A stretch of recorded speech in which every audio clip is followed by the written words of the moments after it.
The country our organization chose to focus on is the landlocked Pearl of Africa, Uganda. The capital of Uganda is Kampala.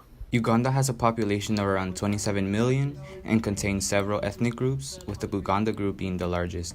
Christianity is the majority religion. Our mission statement is that Turks for Uganda wish to provide higher education through raising money for school supplies and the building of more educational infrastructure without corrupt government interference. Our vision statement is Turks for Uganda wish to see a world where every individual has the opportunity to have a quality education without any hesitation, and to alleviate corruption in the nation and move away from poverty as a whole.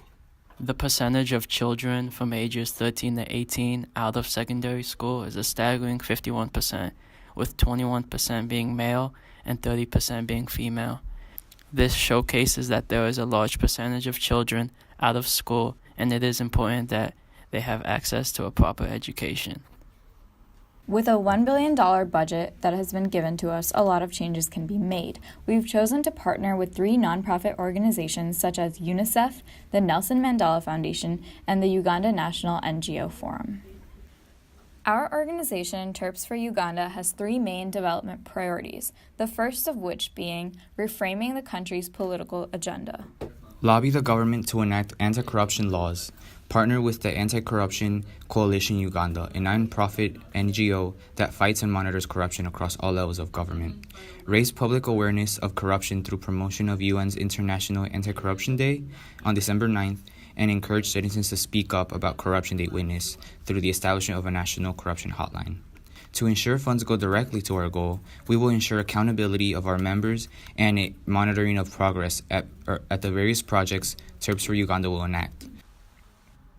Our second development priority being making the country more economically sound. The key to economic development is an educated population. Uganda should have free education in private and boarding schools to lower the gap of the quality of education being taught at a primary or secondary school. Free education in private schools will substantially increase enrollment, especially in rural areas, and won't put a burden on families who are financially limited. Students learning at a higher standard will start the trend in which students would be able to get a good education, then a job, and provide for his or her family. This cycle would also increase the Ugandan economy and increase their development. We should invest more in education since that is the future. Education is the foundation of social, political, and economic development. Experts have been shown to say that developed countries are countries with higher per capita income, lower income inequality, and lower fertility rates are the ones more likely to invest in children's education, leading to higher enrollment rates at school. This goes to show that the best way to boost economic growth in a country like Uganda would be to invest in a child's future by budgeting more of their money towards education systems and increasing enrollment rates as a result. A third of our given billion-dollar budget would directly benefit Ugandan school systems to improve in quality as well as in quantity. Quality of education is very important for a country's development, so it would be necessary to mandate a standard set forth internationally and apply it to upcoming schools in Uganda so students can better prepare to hold proper careers as adults and become positive contributors to society and alleviate any future economic duress.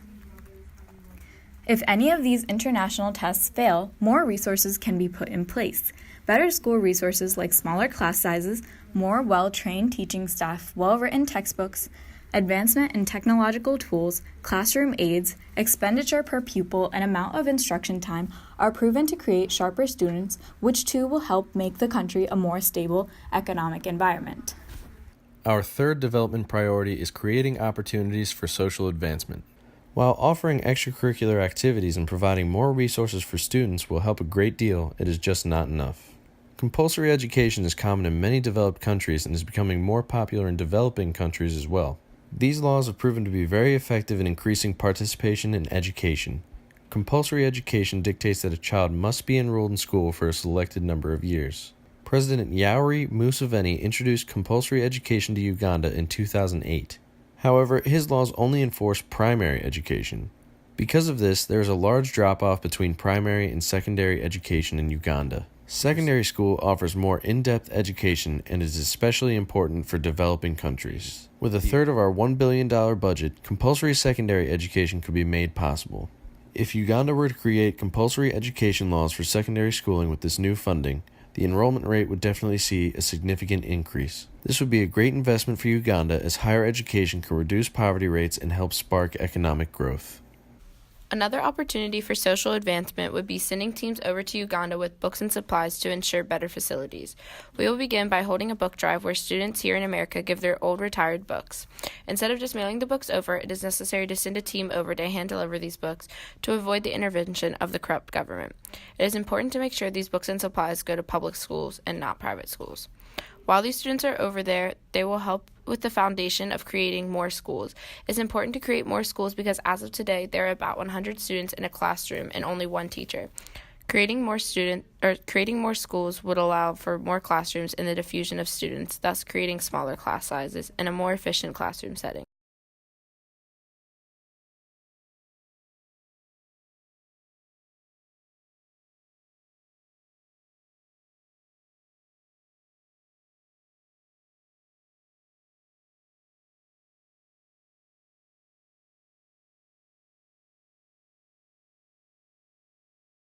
Each of our development priorities has a percentage of the budget associated with it. Education will comprise 33% of our budget. This will include improving the education systems in terms of quality and quantity. Then, government action will comprise 46% of our budget.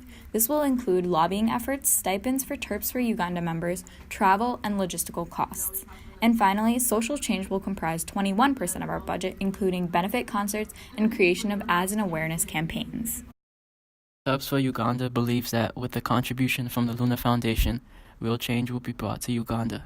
Educating our children is the key to the future economic prosperity in any country. The $1 billion budget will enable our organization to implement positive activities in this developing nation to provide a basis for success and to set a precedent for future projects.